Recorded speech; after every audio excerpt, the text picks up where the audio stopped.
하나님 말씀은 베드로전서 4장 17절부터 19절까지의 말씀입니다. 하나님의 집에서 심판을 시작할 때가 되었나니 만일 우리에 먼저 하면 하나님의 복음을 순종하지 아니하는 자들의 그 마지막은 어떠하며 또 의인이 겨우 구원을 받으면 경건하지 아니한 자와 죄인은 어디에 서리요. 그러므로 하나님의 뜻대로 고난을 받는 자들은 또한 선을 행하는 가운데에 그 영혼을 미쁘신 창조주께 의탁할지어다. 아멘. 사랑하는 제일가족 여러분, 늘 종말론적 신앙으로 무장해서 위로 하나님 앞에 영광을 돌리고 또한 늘 거룩한 영적 싸움에서 승리하는 삶을 살아갈 수 있기를 바랍니다.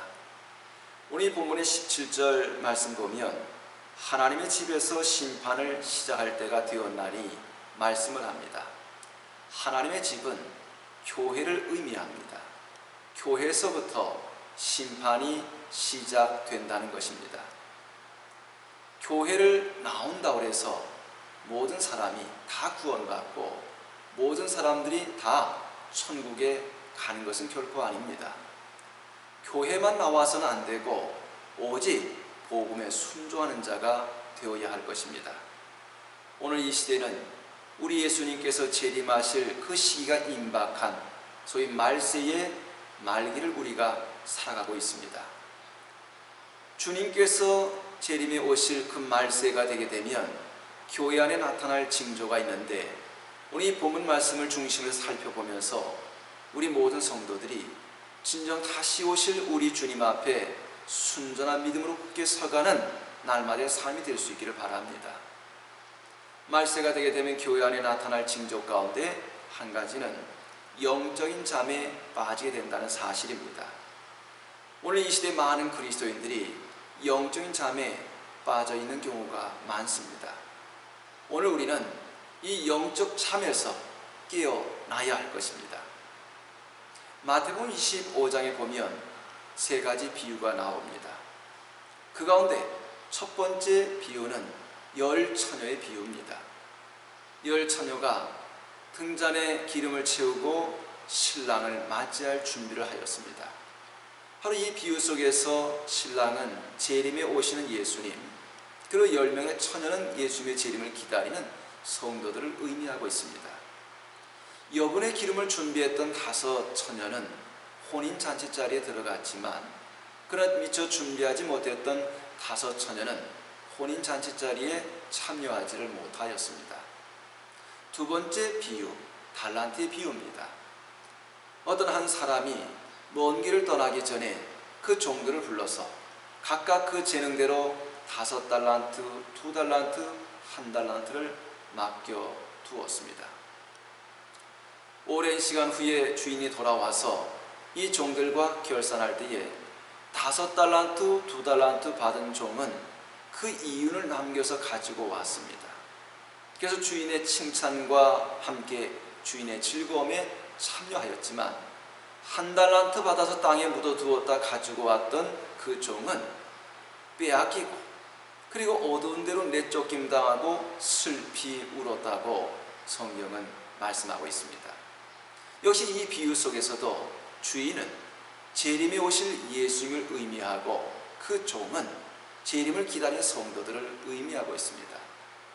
그리고 세 번째로 양과 염소의 비유가 나옵니다.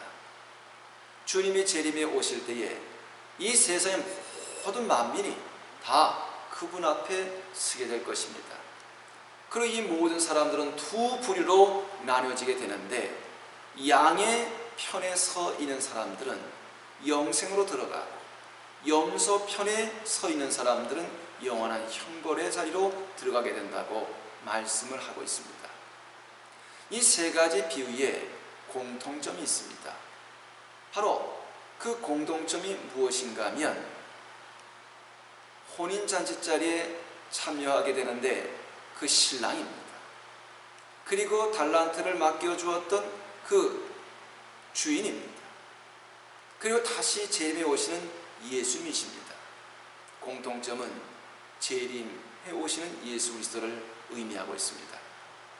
그리고 또 한 가지 공통점이 있습니다. 이 세 가지 비유의 공통점 중 한 가지가 다 둘로 나뉘어진다는 것입니다. 혼인잔치 자리에 참여한 신부와 그렇지 못한 신부, 주인의 즐거움에 참여한 종과 그렇지 못한 종, 그리고 또한 양의 편에 서서 천국에 들어간 사람들과 염소 편에 서서 영벌의 자리에 들어간 사람들, 둘로 나뉘어진다는 것입니다.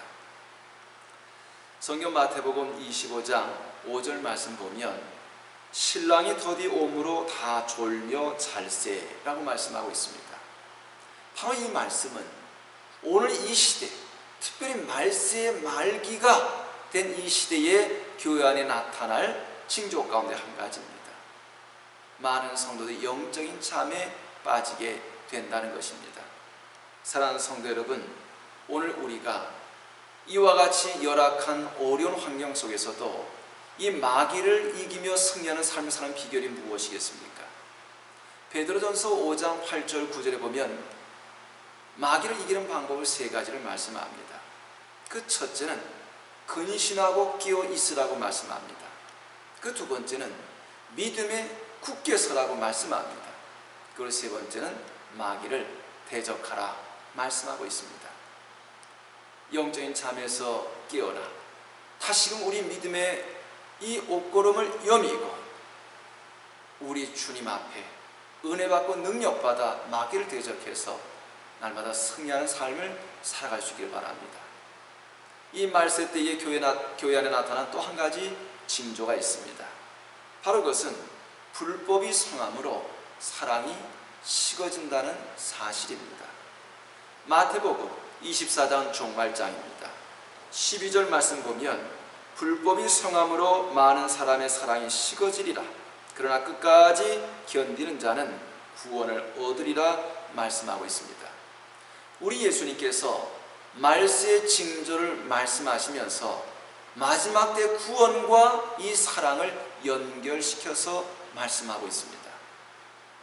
말세 때가 되면 많은 환난이 찾아오고 많은 환난을 성도들이 겪게 될 것입니다.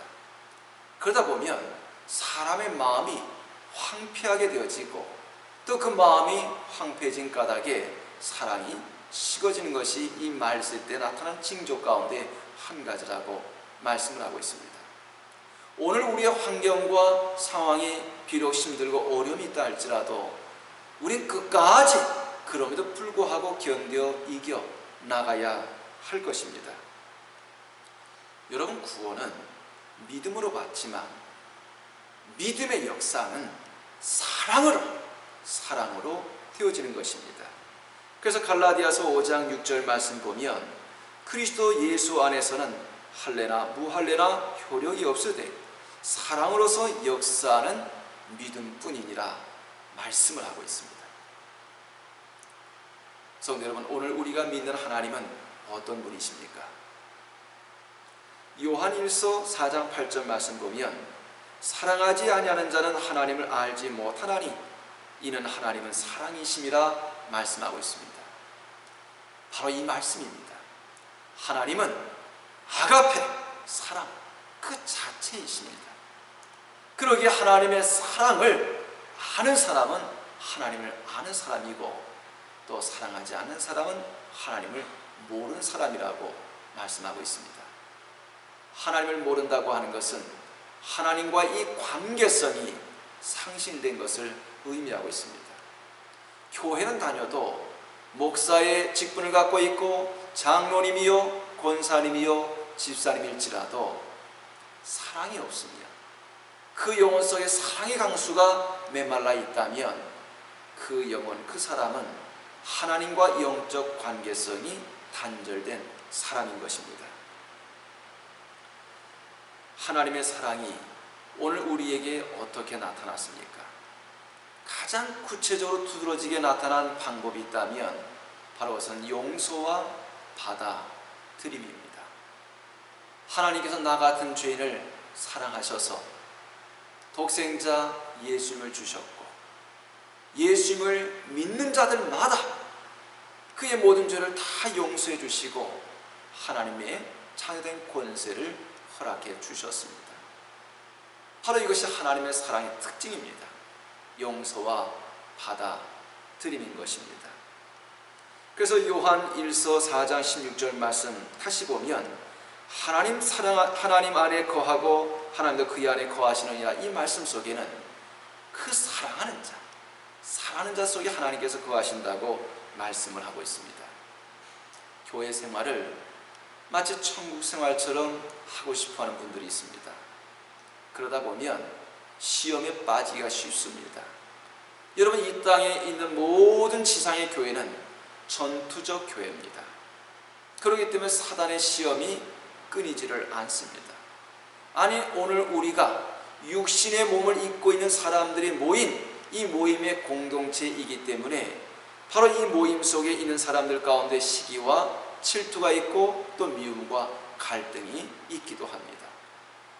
그렇지만 그런 속에서 우리 이 교회가 하나님의 교회로, 신앙 공동체로 든든히 서가기 위해서는 하나님께서 우리를 용서해 주시고 받아주신 것처럼 우리 모두가 피차에 용서하고 받아들임의 사랑의 영성이 필요한 것입니다. 저는 우리 교회가 이 갈등 구조가 끝나고 난 이후에 저는 담임 목사로서 저를 반대하거나 또 교회를 시험케 했던 교우들일지라도 저는 용서하길 원하고 진정 그리스도의 사랑으로 그분들을 다 받아들이고 섬기기를 원하는 마음을 갖고 있습니다. 우리 모든 교우들이 다 이 같은 마음을 갖기를 원합니다. 물론 이것은 결코 쉬운 것은 아닙니다. 아니, 우리 인간의 힘 가지고는 사실 될 수가 없는 일입니다. 그렇기 때문에 우리는 성령 하나님의 도우심을 받아야 합니다. 사랑의 영이신 성령으로 충만해지고 우리 심령 속에 주의 성령께서 사랑의 이 강수가 흘러 넘칠 수 있도록 충만한 은혜 덧입어서 이 말세의 말기에 우리는 사랑에 메말라가는 이 시대에 사랑의 선지자가 되어서, 사랑의 사도가 되어서, 사랑의 실천자가 되어서 생활할 수 있기를 간절히 바랍니다. 말세가 되면 교회 안에 나타날 징조 가운데 한 가지가 진리에서 떠나게 된다는 사실입니다. 디모데후서 4장 3절 말씀 보면 때가 이르리니 사람이 바른 교훈을 받지 아니하며 귀가 가리워서 자기 사욕을 따를 스승을 많이 두고 또 그 귀를 진리에서 돌이켜 허탄한 이야기를 따르리라 말씀하고 있습니다. 말세가 되면 많은 사람들이 바른 교훈을 받지 않는다고 말씀을 합니다. 자기 비유를 마치고 또한 자기의 감정을 읽어주는 사람들의 그 말을 따르고 또한 그들을 스승으로 섬긴다는 것입니다. 오늘 우리 모든 성도들이 이 말세를 살아갈 때에 우리는 자기 비유를 맞춰주는 그 말을 하는 사람을 따를 것이 아니라 올바른 진리, 바른 말을 전하고 또 나누는 사람을 우린 가까이 하고 따라야 할 것입니다. 오늘 이 시대의 교회와 또 우리 모든 성도들을 진리 가운데서 나뉘게 하는 그 요소가 두 가지가 있습니다. 바로 그 대표적인 것이 혼합주의 그리고 동성연애라고 생각을 합니다. 긍정의 힘이라고 하는 책을 쓴 미국의 유명한 목사님이 계십니다. 근데 그분은 구원은 예수 그리스도 외에도 구원받는 길이 또 있다라고 주장을 합니다. 구원을 나가는 많은 길 가운데 예수님은 한 길이라고 주장을 합니다. 그분은 하나님의 구원의 진리를 부정하는 사람이지만 많은 사람들이 그분의 설교를 좋아합니다.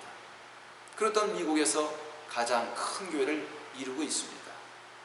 매우 조심스러운 이야기입니다만 성도 여러분, 이것이 말세에 나타날 징조 가운데 한 가지라는 사실입니다. 사랑하는 성도 여러분, 말세의 말기를 사는 우리 모든 성도들은 자기 주장과 자기 논리에 빠져서는 안 될 것입니다. 우리는 영원히 변함이 없는 이 하나님 말씀, 이 말씀을 굳게 붙잡고 살아가야 할 것입니다. 우리의 생각도 판단도 우리의 모든 삶의 기준을 이 하나님 말씀 위에다 두고 살아갈 수 있기를 주의 이름으로 축원합니다. 말세가 되면 교회는 나타날 징조 가운데 또 한 가지는 모이기를 피한다는 사실입니다. 성경 히브리서 10장 25절 말씀 보면 모이기를 피하는 어떤 사람들의 습관과 같이 하지 말고 오직 권하여 그날이 가까움을 볼수록 더욱 그리하자 말씀하고 있습니다. 그날이라고 하는 것은 바로 예수님께서 재림에 오시는 날, 종말을 의미하고 있습니다. 여기서 모이기라고 하는 것은 바로 거룩한 모임, 예배를 의미하고 있습니다. 이 말세 때에는 모이기에 열심을 다하는 그 열정이 식어지는 것이 말세의 특징이라고 합니다. 여러분, 하나님의 뜻은요, 우리 모든 그리스도인들이 모이기에 힘쓰는 것입니다. 마귀의 뜻은 우리 성도들이 모이지 않고 나뉘어지는 것입니다. 왜 하나님께서 모이기를 기뻐하십니까? 바로 그것은 우리 모든 성도들이 모이기에 열심을 다하고 힘쓸 때에 주어지는 영적인 유익이 크기 때문입니다. 왜 사단 마귀가 바로 우리 성도들을 나누게 하고 또한 예배 중심의 생활에서 멀어지게 시험하고 공격하는 이유가 무엇일까요? 믿음이 식어지고 믿음이 떨어지기 때문인 것입니다. 동물의 세계를 보면 마치 그 몸집이 산같이 큰 코끼리가 그보다 덩치가 작은 사자의 밥이 되는 경우를 종종 보게 됩니다. 그런데 그 특징을 보면 그 코끼리는 무리 가운데서 나뉘어진 코끼리라는 사실입니다. 비록 병이 들고 아니면 몸집이 작고 힘이 없는 코끼리일지라도 그 코끼리 무리 가운데 있으면 감히 사자가 건들지를 못하는 것입니다. 이와 마찬가지입니다. 우리 신앙생활 또 영적 생활에 있어서도 우리 모든 성도들이 모이기에 열심을 다하고 예배 중심의 생활에 힘쓰고 서로 마음이 나뉘어지지 않고 생활하게 될 때는 우리 안에 하나님께서 부어주시는 은혜가 남다릅니다. 그런 날마다 더 믿음 가운데 굳게 서하고 영적으로 성장해 가게 됩니다. 그래서 영적 싸움에 승리할 수가 있는 것입니다. 그런데 우리 성도들이 마음이 나뉘어지고 그 모임이 나뉘어지고 어떤 예배 중심의 생활이 희미해지기 시작할 때에 우리는 사단, 마귀의 표적이 되기가 쉽다는 사실입니다. 사랑하는 성도 여러분, 오늘 이 시대는 우리 주님께서 재림에 오실 때가 매우 임박한 그런 시대입니다.